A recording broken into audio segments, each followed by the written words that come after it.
This week, on Myths and Legends, we're telling the stories of Renard the Fox.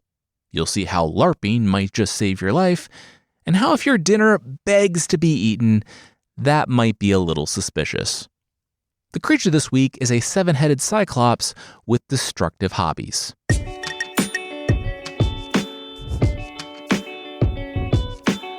This is Myths and Legends, episode 409, Nasty, Brutish, and Short. This is a podcast where we tell stories from mythology and folklore. Some are incredibly popular tales you might think you know, but with surprising origins. Others are stories that might be new to you, but are definitely worth a listen. We're back in the stories of Renard and friends. Well, that's not strictly accurate. Renard doesn't really have friends. He's an anthropomorphic talking fox who lives in the Beast Kingdom with other anthropomorphic talking animals, like Renard's greatest enemy, Isengrim the wolf. A wolf priest who is a wolf in priest's clothing. It's exactly what it sounds like. The Renard stories are oftentimes brutal parodies of other medieval texts. And while they were originally written in Old French, the tales come from the Netherlands, France, and Germany. We're not in any of those places today, or maybe we're vaguely in all those places, because we are in the kingdom of the lion, and he is not doing well.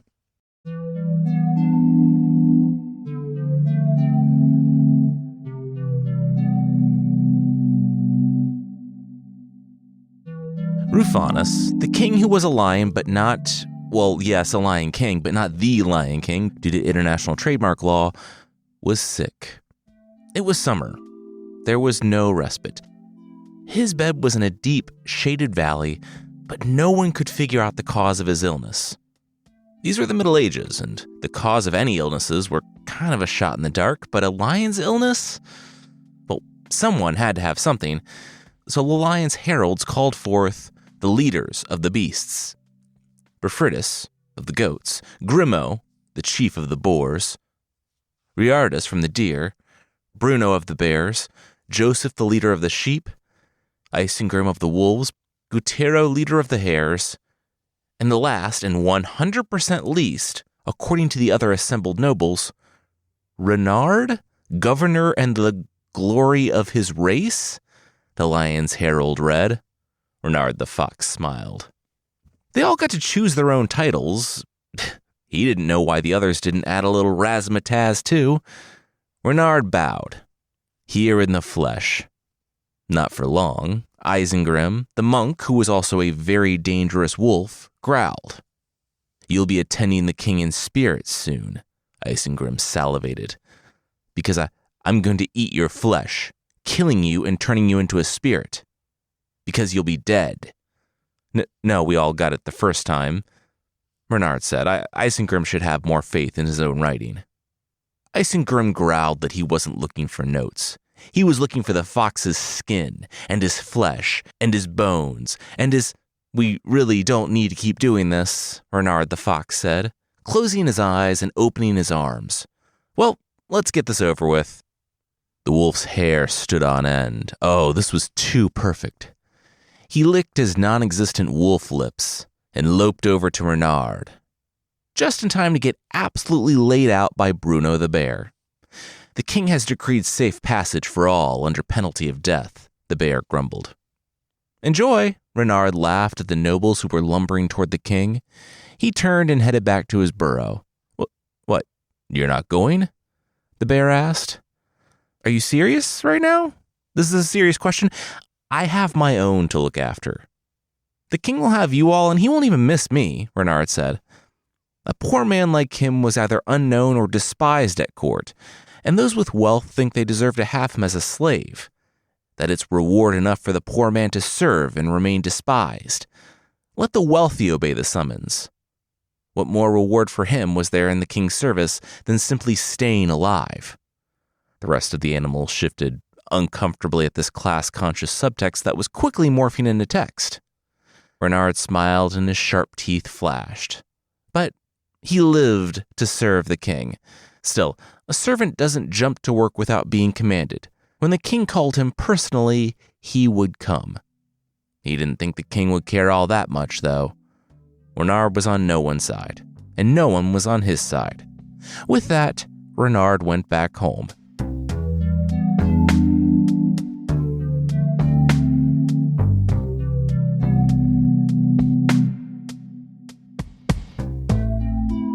The king was in bad shape. He had a fever. Now, we know a bit more about medicine now, but it must have been harrowing to live in a time where you could get a fever and either it's something that will run its course in a few days or you're dead. And they had no idea which it was. Isengrim didn't know, but that didn't stop him from diagnosing. He pushed the other animals aside and bowed before his king, taking his lion wrist into his own paw and feeling, yes, the lion had a pulse. That was a good thing. You need that. This fever wasn't much to worry about, though. The lion looked up, cocking an eyebrow. What, really? Oh, yeah, no, you're fine. You're going to be great. You just need some meat. You see, Isengrim hadn't liked the way the goat snickered when the bear laid him out on the way to the meeting. And since the rightful focus of his anger, either Renard or Bruno, were out of reach at the moment, Renard by his cunning and Bruno by his strength, he had two choices. Get the goat and sheep killed, or face up to his own shortcomings, powerlessness, and emotional immaturity. He, of course, chose the former. You need goat meat, Isengrim smiled back, just long enough to see the goat beginning to shake and his legs seize up. And before you go on about, oh, that'll break the king's peace, 1, I'm a priest, you're absolved, don't worry about it, and 2, which is more useful? The life of one sheep or goat or the life of a king, a lion? That question basically answers itself. Isengrim then went on to espouse the virtues of a system of government solely based off exploitation and might being right. He had been thinking about this and probably been on some pretty sketchy YouTube channels.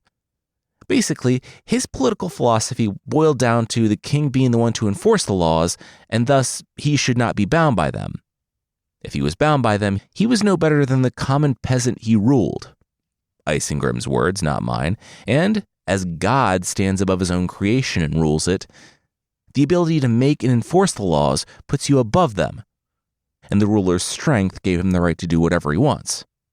You see, if you haven't guessed, the stories of Renard are many things, and among those things, with a critique of human social and political systems being among those things. The king is literally a lion who not only rules, but needs to strategically consume his subjects. Predators have power, and even the priest, Isengrim, is a wolf advocating for, at best, some sort of enlightened despot, and at worst, naked authoritarianism. Isengrim's problem, well, one of Isengrim's problems when it came to the king, at least, was that he was boring. If you've ever been cornered by someone talking about politics or like cryptocurrency or something at a party, you know how the king felt. The annoyance was doubled by his illness, and the goat and the sheep saw their opening. Isengrim looked over and saw the pair next to him, on their faces, hooves outstretched. He shook his head. What were they doing? They looked up. It was really bold of him to be so close to the king. It was almost like, no, he wouldn't dare. The lion got warm fuzzies by seeing these two animals bowing down to him. He loved it when things bowed down to him. He also loved hearing how great he was. My king, you are so great. Isengrim did not mean it, the goat pleaded as the sheep bleated. He wasn't trying to seem as great as you, like he could take your place. Isengrim straightened. What? No, they're twisting his words. The goat looked up. The wolf said the king's power came from his strength. And here the wolf was standing over the king, who was stricken with fever. The king would be the first one to fall if they listened to the wolf. They wouldn't put up with this egregious threat to their king or this flouting of his justice and decrees. They mean to enforce the king's justice. The wolf laughed, looking over at them. Oh, and how would they do that? Wait, weren't there 2 of you? There was 2 of them. Joseph the sheep had moved to Isengrim's other side, and as the goat screamed out justice, they began kicking him back and forth between them. Now, when making a play for the throne, you either have to be charismatic and offer the people something, or you have to be so powerful they can't ignore you. Isengrim the wolf was neither of those things. The leader of the boars and Bruno, the leader of the bears, laughed. Even though Isengrim was speaking in support of their own interests, of, consuming whatever they wanted, they just really deeply hated the guy. But Isengrim occupied the gray area where he was strong enough that it would be more annoying to confront and get rid of him than it was to just ignore him and make fun of him behind his back. Still, they didn't hate watching him bounce back and forth between the violent hooves of the sheep and the goat. The boar nudged the bear and gestured with his snout. The king was loving this. The lion sat up, brightened by, take your pick. The obsequiousness of the goat and the sheep, someone fanatically and violently fulfilling his command, or just that it was Isengrim getting kicked around. Remember, no one likes that guy. Bruno could see which way the wind was blowing, though, and decided to help his own position a bit, when he went and grabbed Isengrim by the scruff and said it was time to go. The wolf acquiesced, because when a bear has his paws to your throat, what else are you going to do? And took a seat at the back of the meeting, behind the skunks. The king thanked the goat and the sheep for so fervently enforcing his will, and the sheep said he was grateful for the king's approval of their actions. "We only exist to serve you," the sheep smiled. The goat said, "What's this we talk?" Remember when I said this story was a maybe overly cynical, maybe deeply realistic take on human political and social systems? Depending on your own level of cynicism? Well, yeah. There was one seat next to the king, and alliances existed only so far as they helped you. Perfidious the goat wasn't so much anti-animal eating as he was anti-perfidious eating. With Isengrim shamed and no longer throwing his own future into question, it was time to throw the sheep's future into question to increase his own position. The world can be a hard place. Immeasurably so if, at every business meeting, there was the implicit possibility of you being murdered and consumed by everyone surrounding you. The sheep hadn't made it so far in being alive by addressing questions like this directly, though. He said, yes, you know what? The goat was right, and the king was still sick, and Isengrim was right, because he had all that priest medical training, so the king needed meat. You know who's super smart and always seemed to know the answer to stuff? Renard. Hey, Renard, who should be eaten here? Joseph the sheep, of course, knew that Renard was essentially playing hooky, mainly objecting based on his very specific complaints on power and class, and also because these meetings were boring and there was always like a 20% chance that someone would try to eat him. That percentage was a lot higher, as the king discovered what the rest of the crowd already knew. Renard wasn't there.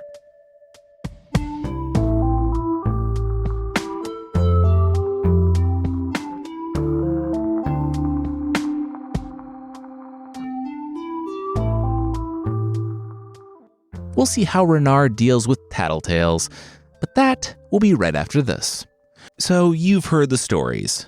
Monsters battled, quests conquered, kingdoms saved, but what happens after the legend ends? They go to sleep, and if they're smart, they do it on a ghost bed. You have to read between the lines, but it's happening. It's there. The folks at Ghost Bed are true sleep experts. It's a family-owned company with over 20 years of experience and more than 60,000 five-star reviews. Each mattress is made in the USA with premium materials and is built to last. And their newest mattress lineup has something for every type of sleeper. You can choose from 3 mattresses, the Comfort, the Signature, or the Luxe, with all foam and hybrid options. Plus, they all include Ghost Bed's exclusive Pro Core Support layer, which gives you extra support where your body needs it most, right at your midsection. Summer is coming, and despite being the ideal season for ice cream cake, it is my least favorite season because I am a hot sleeper. But with Ghost Bed, though, you can get up to 5 times the cooling with a Ghost Bed Luxe mattress, which will help you sleep comfortably and sweat-free all night. Finally, every mattress comes with a 101-night sleep trial. It comes with free shipping and a 20 to 25-year warranty. They really must stand by their product because I haven't owned anything in my life for 25 years. Right now, GhostBed is giving Myths and Legends listeners an extra 10% off. Just go to ghostbed.com/legends and use code LEGENDS to get an additional 10% off your order. That's ghostbed.com/legends, promo code LEGENDS. You know what I've never once in my life thought about until I read this ad copy? How do pop culture icons smell? You know what I'm going to be thinking about the next time I watch like a Harrison Ford movie from the 80s? Yeah. Like an icon, you want an unforgettable signature, and nothing sticks like a great scent. It is actually unforgettable. I just read an article that talked about how smells and memories are so closely linked in the brain, so you want to smell good. You want to have your own signature. You have to try Harry's body wash. You probably know them from their incredible shaves, but yeah, they make body washes too. Something I learned after they sent us some.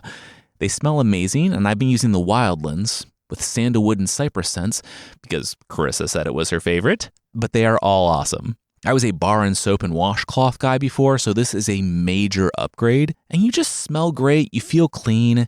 It's thick, sudsy, lathery, and foamy with no parabens, sulfates, or dyes. I have used body washes in the past, and let me tell you, they don't all hold up like Harry's. You can tell Harry's scents were crafted by a luxury French fragrance house. You smell great all day, and best of all, it only costs $8. Be your own icon. Shower with Harry's. Try Harry's body wash today for just $8 at harrys.com/legends. That's harrys.com/legends for a sniff of this incredible body wash.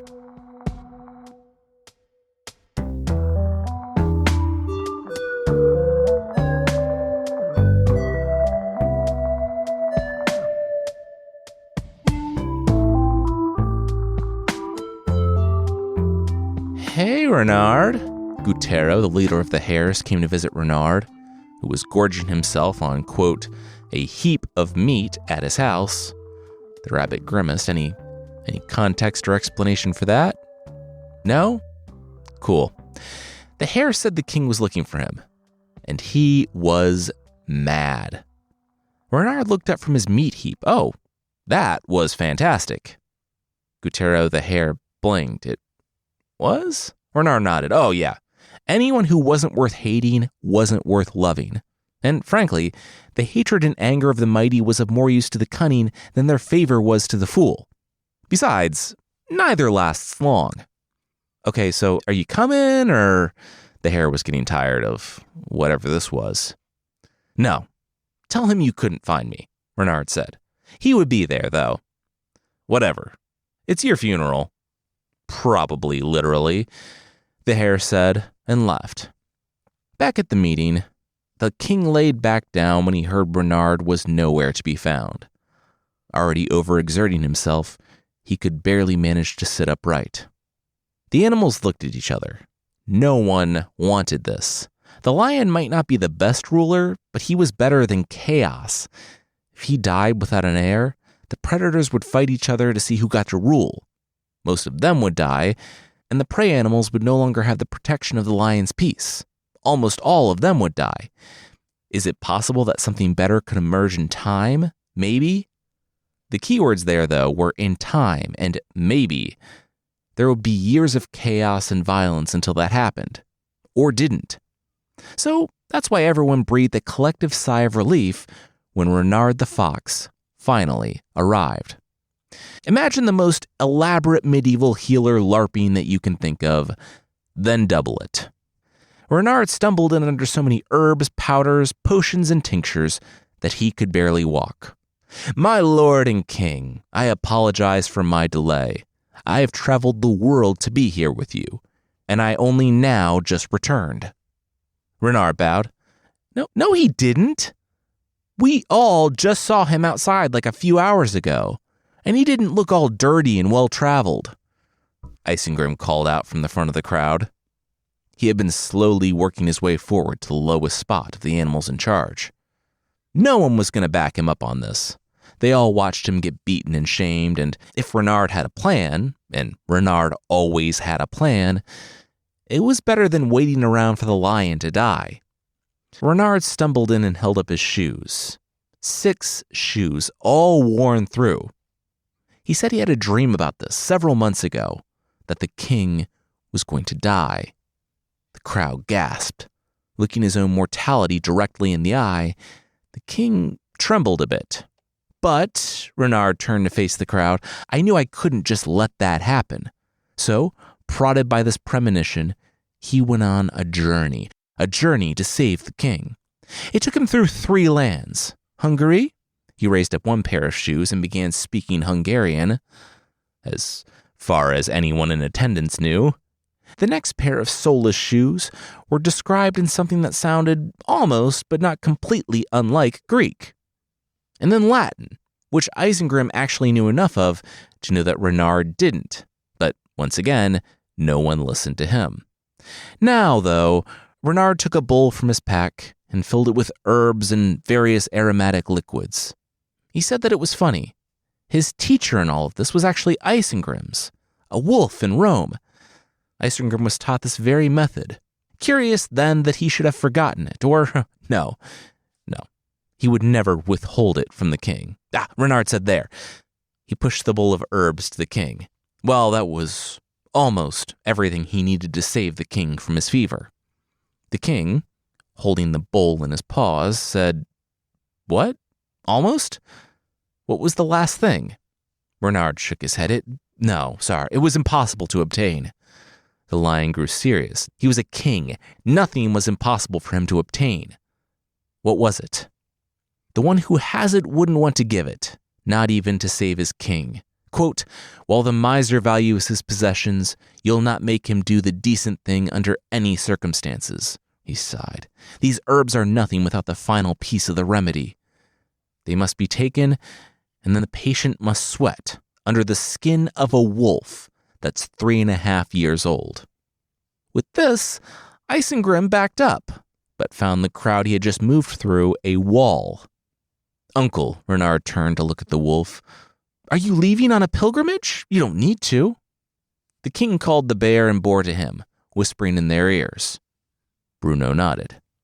The king commands you to bring a 3.5-year-old wolf from your clan here, that it may be skinned that he could live, Bruno said. Isengrim smiled. You know what? Absolutely. He would leave and go find them right at this moment, by leaving. Renard put his hand on Isengrim's shoulder. Oh, the miser. The mean man. He would rather lose what he has than sell it for a price. He'll endure losses just to hold on to what cash he has. Oh, misers hate misers for sure. Isengrim tried to get away, but Renard was holding on to him. Oh, Isengrim. Oh no, why are you like this? I tried. Renard turned to face the king. I tried to give him time to do the right thing, but he'd rather save his own skin than give it up. I would rather save the king. Renard sighed. I'm sorry, brother, he said as he put his paw on Isengrim's shoulder and took a deep breath. Isengrim, the wolf, is 3.5. The crowd gasped. Isengrim reeled. No, what? He was like 40. Look at all these gray hairs. Renard didn't point out that Isengrim was a gray wolf, and he had always been gray. No, instead the story went into a long legal rambling about Isengrim's age. Where Renard called the goat and the sheep, those people who were just beating Isengrim, to ask if they remembered wink, that conversation, wink, where they talked about Isengrim's upcoming 4th birthday, wink, wink. He's even saying wink, Isengrim pleaded. Oh, I'm sorry, it's a tic I have when I'm concerned, because I love my king so much, Renard said, and the crowd awed.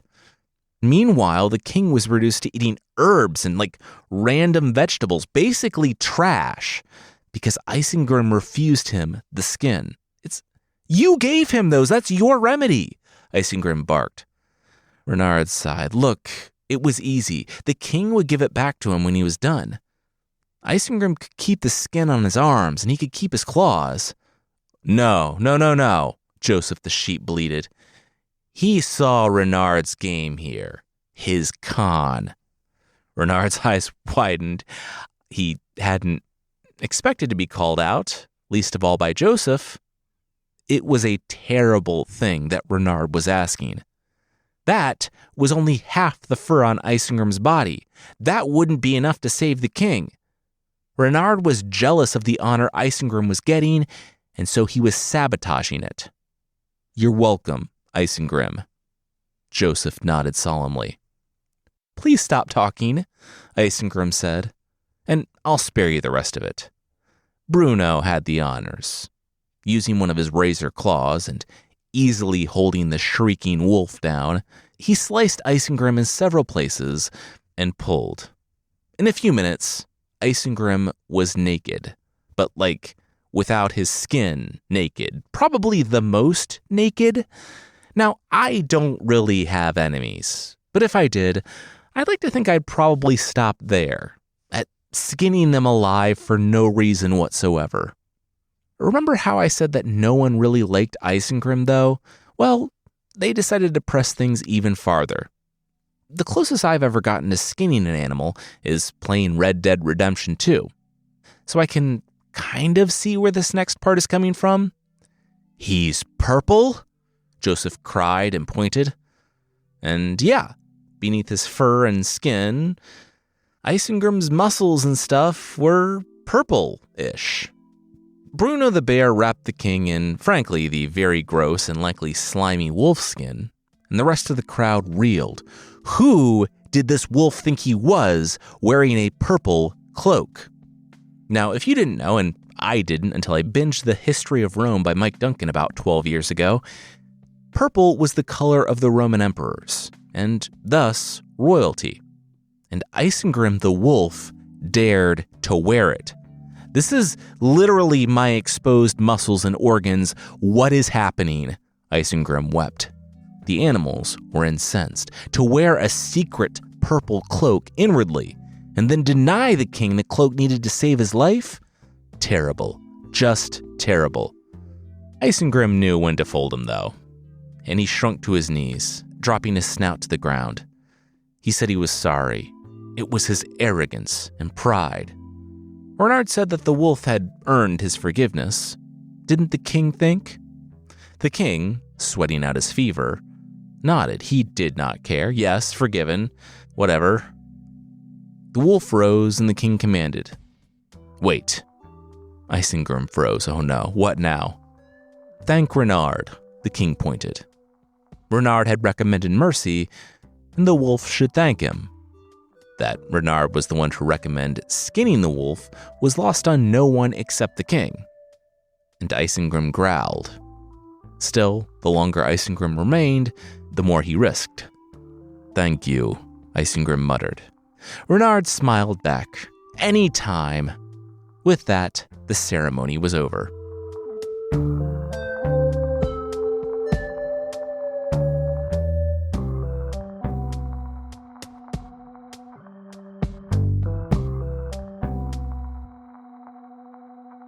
Corvigaris, the horse, stopped dead in the marsh.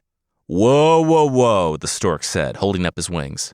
"What, is it a predator?" The horse froze, glancing around. The stork breathed. "No. Oh my gosh. He should be so lucky." No, it was his talons. The horse had no idea. The stork could have killed him.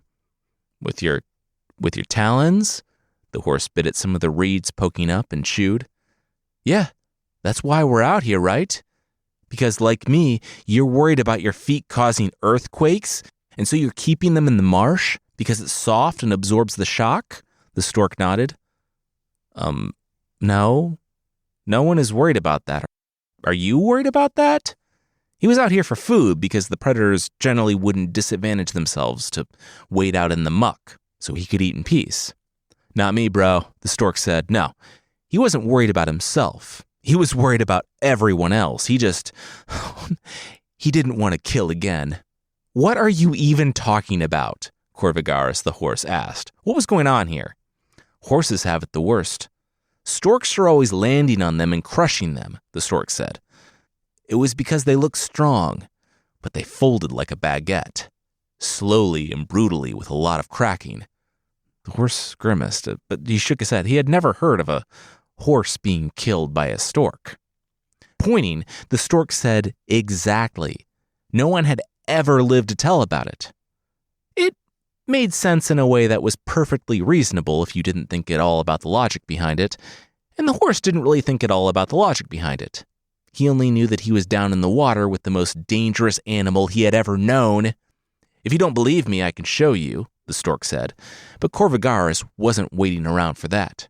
He, according to the text, panic farted and then rushed from the water. Just like the stork, who was annoyed that the horse was in his fishing spot and who didn't want to get accidentally trampled by the horse during his own hunt, had been hoping for. The horse went from one hunt to the other. Only he didn't realize this was a hunt.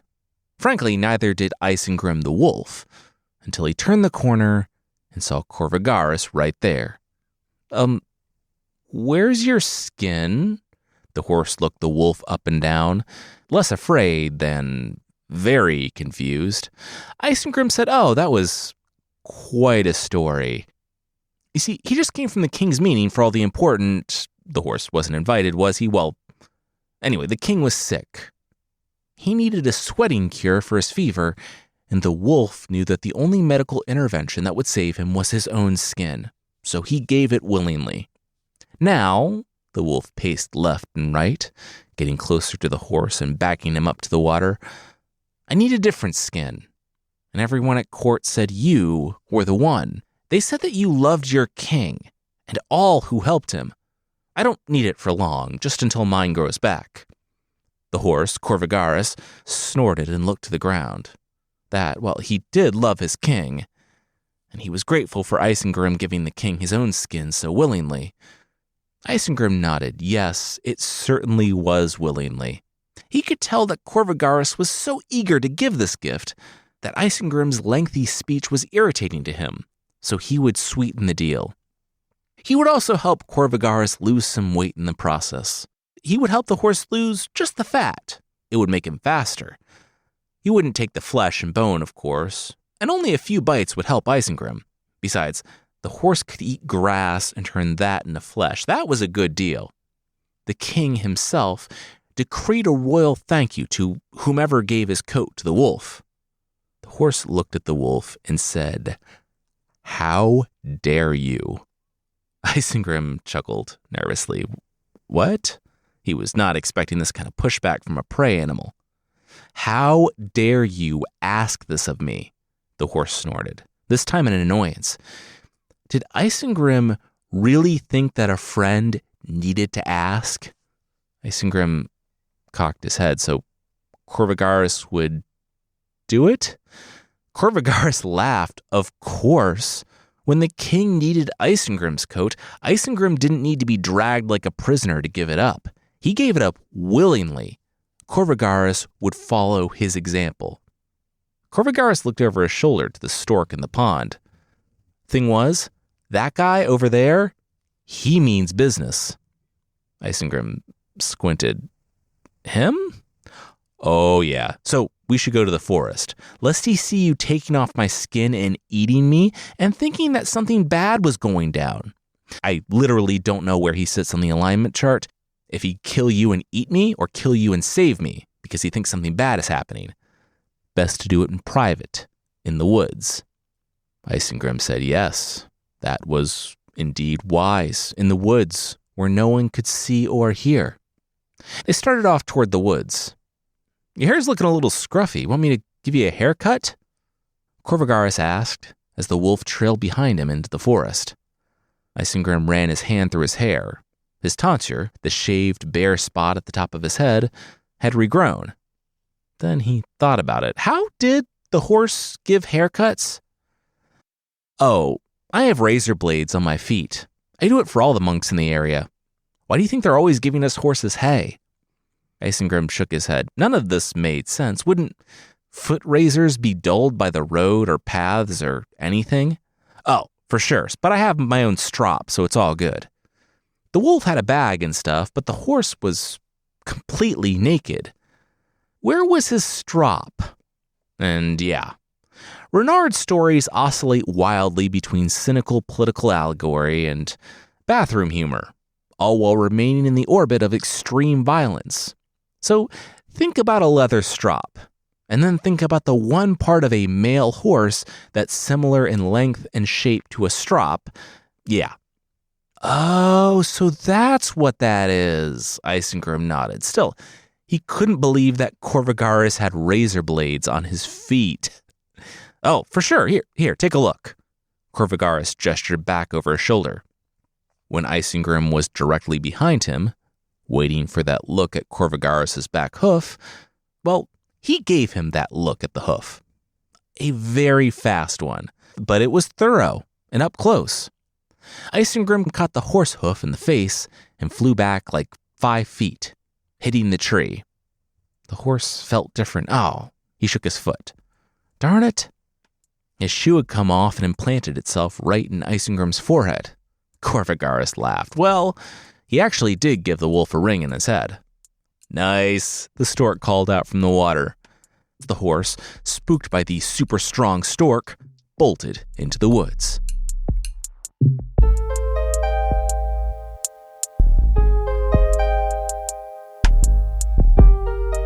We'll see how Renard deals with Isengrim when the wolf pays him a visit at home, but that will, once again, be right after this.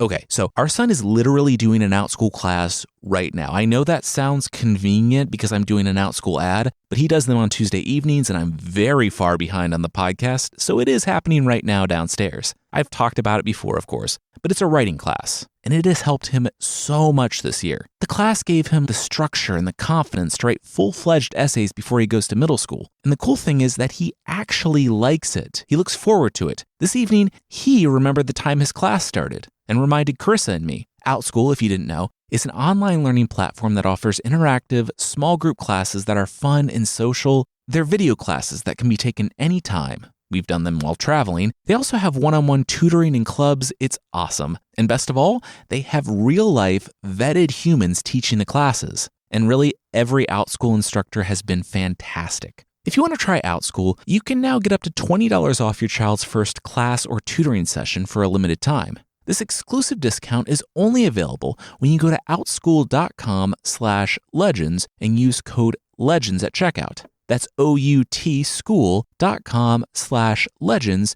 and use code LEGENDS for up to $20 off your child's first class or tutoring session on OutSchool. OutSchool. Take charge of their future. This show is sponsored by BetterHelp. If I was trying to walk around with a broken leg, that's a bit extreme, but let's go with it. That doesn't just affect me. It affects my family, my coworkers who also happen to be my family, friends, random people. You'd be like, you should go get some help for that. I think it's the same with mental health. Whatever you're going through, that doesn't just affect you, even though you might think it does. Even if you're not snapping at strangers or something, you might not be your full, flourishing self. This Mental Health Awareness Month, let's encourage everyone to take care of their well-being and break the stigma. The world is better when people are healthy and happy. Therapy has been immeasurably helpful for me in my life. I've talked about it before. And if you're thinking about therapy, consider BetterHelp. They have over a decade of experience matching people with the right therapist.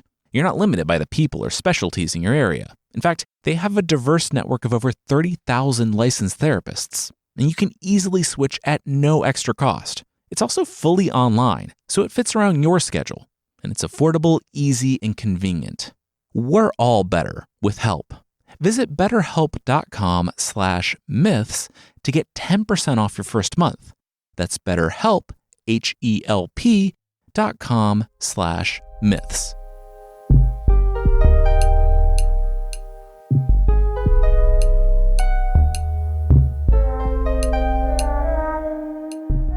Hey, hi, Renard said, standing over Isengrim. Me and my family, we're trying to sleep, with the winter coming up. Think maybe you can suffer somewhere else? Or at least more quietly? Renard's wife walked up to him and whispered in his ear as he stood over the form of the weeping, shivering Isengrim in the forest. No, you're right. He nodded and looked down to Isengrim. We actually think the silent, anguished cries of your tormented soul might be worse for the kids, if they know you're out here. Probably good to find somewhere else to be you. teeth chattering so loudly that Renard initially thought it was someone chopping wood, Isengrim looked up. You did this to me, he growled. Even with the patchy fur just starting to grow, he was still a wolf many times the size of Renard. Renard said he thought he heard the kids, and his wife went back to the burrow. When she was gone, he met the wolf's eyes. I survive. It's what I do. I'm a survivor. You bring me into a situation and it goes wrong for you, that's on you. I'm not on your side. I'm not on the king's side. I'm on my side. Renard's claw pointed to his chest. Isengrim glanced at his burrow. Yeah, sure, them too, I guess, Renard said. He told Isengrim that the wolf knew better than to tattle on him and bring him to court. Isengrim said that wasn't him. That was Joseph the sheep. Then your beef isn't with me, it's with Joseph, or rather your mutton, Renard smiled. Joseph had a family of 12, and they lived in a field. I mean, I'm not saying they're begging to be eaten, but a field? Seriously? Renard sighed. Look, he was sorry about how things went down. The wolf had his size and teeth and claws. Renard had his cunning. That's it. If Isengrim wanted, he would show the wolf the field where Joseph and his little sheeplets lived. Truce. Renard held out a paw. He was met with the wolf's skin paw. Ugh, he was looking forward to Isengrim's fur growing back. This was off-putting. As the pair walked off in the moonlight, Isengrim looked down at Renard. You know, what you said about the size and teeth and the claws. I could kill you right now. Isengrim's mouth began dripping with saliva. Renard looked up and met his eyes once again. I skinned you alive in 10 minutes with my words. Isengrim nodded. That was just a fun hypothetical, of course. The eating Renard thing. Fun little thought experiment, had no bearing on actual reality. Haha. Yeah, that's what he thought.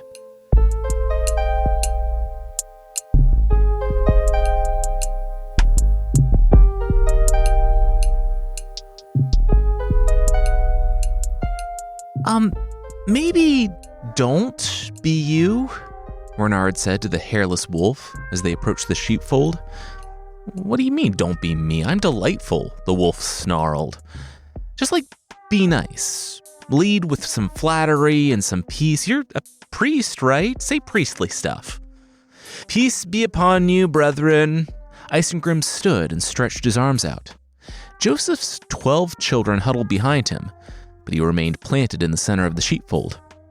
Oh, it was the wolf, Isengrim. What did he want? I want what's owed to me for your insolence, Isengrim growled, quickly throwing away all that peace stuff. I will take everything you have, everything you are as payment, and your 12 children as interest. The saliva began to drip once again from his mouth. Promise? Joseph stepped forward. Isengrim said he didn't care how much Joseph begged for his... Wait, what did Joseph say? Yeah, you're gonna eat me, right? Joseph shrugged. Great. What did he think? Joseph wanted to be eaten by some, rando peasant? He was there when Isengrim's father ate his father. It was only fitting that Isengrim ate him. That actually tracks, Renard chimed in. Could you maybe leave one of his kids alive so your children can hunt his for the next generation? Oh, could you? Joseph bleated. Sure, I guess. Isengrim furrowed his wolf brow. I peed on Isengrim's kids, Renard chimed in again, just reminding everyone of the canon. I peed on his kids. Cool. See what I mean, though? Joseph said. With you eating me, it just felt right. Otherwise, I have to deal with little weirdos like Renard. Anyway, where do you want to do this?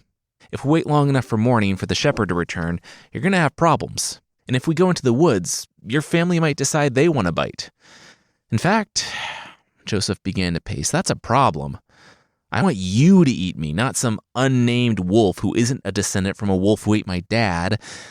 Then he did a short hop. Wait, did Isengrim think he could eat Joseph in one go? That way he didn't have to fight any wolves or He took a distasteful look. Foxes for the scraps of him. Renard shot him a nasty look right back. Isengrim said he usually liked to enjoy his food. But think of the mouthful. Me. I'll go straight from your mouth to your entrails, all at once. Joseph was getting weirdly excited about this. Sure, I guess, but how? Isengrim started opening his mouth as wide as he could, trying to gauge if the sheep would even fit. Joseph gestured over to the shed that the shepherd used sometimes. Here. There were some holes by the door frame, and Isengrim stuck his lower paws in when he got there, per Joseph's instructions. It was still weird that Joseph was so into being consumed. Look, I'm an old sheep. I've had 12 children. At a certain age, you accept your own mortality, and you're more concerned with legacy. This just makes sense. Okay, now brace your back against that pillar so I can jump down your throat. The story assures us that this logic checks out, that it was possible for the sheep to actually be eaten all in one go if he ran and jumped feet first. He, however, did not. So male sheep do naturally have horns. If you think a sheep charging at someone's face as fast as he can sounds like it might be painful, you've thought about this more than Isengrim did. You flinched, Joseph yelled, after hitting Isengrim's head against the pillar and tearing his horns through the wolf's soft palate. The wolf, shrieking, collapsed. Get him up. I want to be eaten, Joseph cried. Renard obliged. Dazed and, probably concussed, Isengrim stood with Renard's help/coercion. You used to eat 6 sheep as an appetizer, and now you're falling down at the taste of one? Joseph yelled. He ran and tried again. After this, Isengrim, bloody and broken, was crawling away. After just a taste. Look how far you've fallen, Joseph yelled out after him. Pitiful. Hey, tell all your wolf friends how good mutton tastes. I'll be happy to give them a little taste too, Joseph cried out after the wolf, who crawled toward the forest as fast as he could, while the sun rose behind him.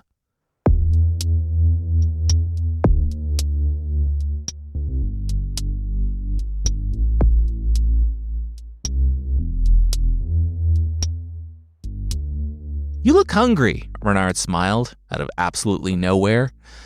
I'm a lion, I'm always hungry, the Lion King said. Renard pointed. Well then, he was in luck. Renard had dinner for him. Well, Renard didn't. He was actually just a messenger. For Isengrim the wolf.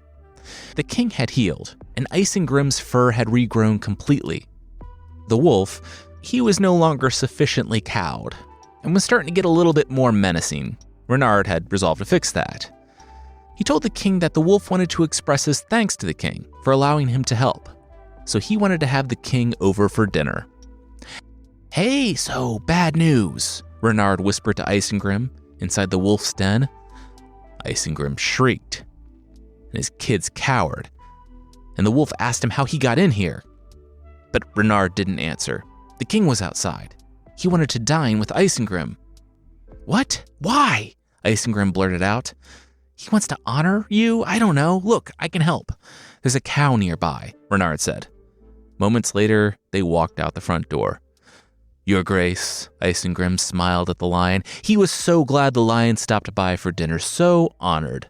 Renard, actually, had what they would be eating that evening. Right, Renard? Right this way, the fox smiled. They spotted the heifer in the field. Now, I'm not sure exactly what rules we're operating under, but the king's peace did not seem to apply to cows. Maybe there's something to read into there. Regardless, the cow was ordered to yield her flesh, and she obliged. She wasn't given much of a choice, or any. She was asked with, quote, teeth and claws, and obeyed when the lion's weight forced her to the ground, and the teeth tore into her throat. I'll divide the meat for us, Isengrim said when the cow stopped moving. The king wiped his bloody mouth. Oh, sure. They wouldn't just tear at this corpse like animals. Go ahead. So the wolf set to it. Front, middle, back. 1, 2, 3, in order of importance. The king, obviously first, and then him, Isengrim, then a distant third so far away, Renard. 1 front, 2 middle, 3rd back. It was only when he saw Renard snickering and Rufanus, the king, looming, that he thought something might be wrong. This is how you divide the spoils? You jump in front of me and take what you want? You leave me the head and Renard the rear, and you take the best for yourself? Isengrim looked. Oh no, yeah, the king was right. He wasn't trying to offend. Then I hope you're not offended by my compensation. The lion roared and tore Isengrim's skin from his body for the second time in nearly a year. Isengrim shrieked and collapsed, gripping his sticky, purple of the whatever part of the body that is, as the lion put his cloak on. He actually kind of missed it. A giant wolf cloak was like a whole Game of Thrones vibe. Renard said he would love to be so honored as to have the king wear his skin twice. As for him, he wanted to give his part of the heifer to the king. At this, the Lion King grew serious. Alongside Isengrim's tears, he growled that he was no common thief. To take what wasn't his, no. They would still divide the corpse, but Renard could do it. Renard said, sure, but he loved his friend the wolf. It wouldn't do it unless the wolf was pardoned for offending the king. The king inspected his luscious new wolf cloak, flicking a flea off. You know what? Sure. So Renard made 3 piles that were all equal. The first was the king's, fat and delicious. The second was to take to the queen, who just gave birth and needed her strength. And the third to the young cubs, who could grow strong teeth by chewing on the bones. What about him? The king pointed to Isengrim, now rocking back and forth in the fetal position. I don't think he's hungry. As for me, Renard produced a hoof. He was little, that was all he needed. The king thanked Renard for his magnanimity and left with the food. Several minutes after he left, Isengrim sat up and flew to Renard. Hugging him. Thank you, Isengrim wept. You got me pardoned.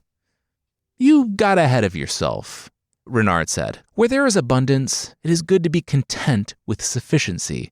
If you had been wise, you would have left unharmed and on good terms with the king. Isengrim's foe was his own greed. Greed and discretion can't coexist. You bit when you should have licked. Power takes no notice when people lick, but when they bite, power bites back. Isengrim said yes. Renard was so wise. He was so lucky to have a friend like the fox. Yes, you are, Isengrim. Yes, you are. Renard patted him on the back and then grimaced when his hand came away sticky.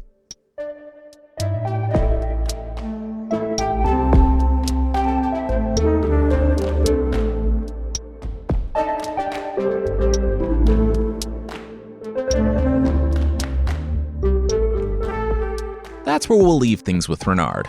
I think we have one more Renard story left, and it does wrap things up, but that will be for a later date. Next week, we're back in Japanese folklore, and we're in the provinces, telling 5 interconnecting stories of love, loss, and surprising cliff mushrooms. Real quickly, if you want to get ad-free and bonus episodes, check out mythpodcast.com/membership or find us on Apple Podcasts.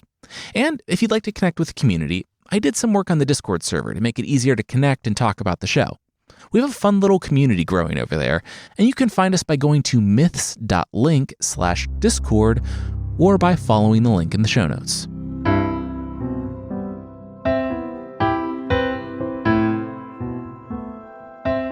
The creatures this week are the Devs from Armenia. And I'm not talking about Armenian software developers, unless the 7-eyed, 7-headed humanoid giants from Armenian folklore decided to do a hard pivot late in life to a different career and took up coding. No judgment. I know people where that's really worked out, so good for them. There is a lot of overlap between cultures when it comes to this creature, so please forgive me if I unintentionally equate the Armenian Dev with the Georgian Dev or the Iranian Dev. The Armenian ones, though, enjoy the simple pleasures of harassing travelers and boulder fights. Like I said, according to one source, they have 7 heads and one eye in the center of each head, quote, the size of a bowl. It's like a cyclops, but can a creature be called a cyclops if it has 7 heads, each with one eye? It doesn't feel right. We're obviously asking the real and important questions here on Myths and Legends. They're said to be fallen angels, so Dev seems to fit. When they're not trying to give each other brain damage with their favorite games, I mean, they do have a lot of brains to spare, so they're probably okay. They're gardeners, guarding their flower gardens. Before you think they have a heart of gold, though, some versions of them catch fairies in cages and keep them there, torturing them because they have to touch iron until they starve because they can't smell perfumes as part of a multi-generational war between the devs and the fairies. That all sounds really specific and cool, but I couldn't find anything more about it, and some places say that it's part of the Persian version. Regardless, whether they're throwing rocks or imprisoning fairies, head up the mountain and try to convince them to make that career change, and learn Python or something. Then run, because in some versions the dev can actually turn into a python.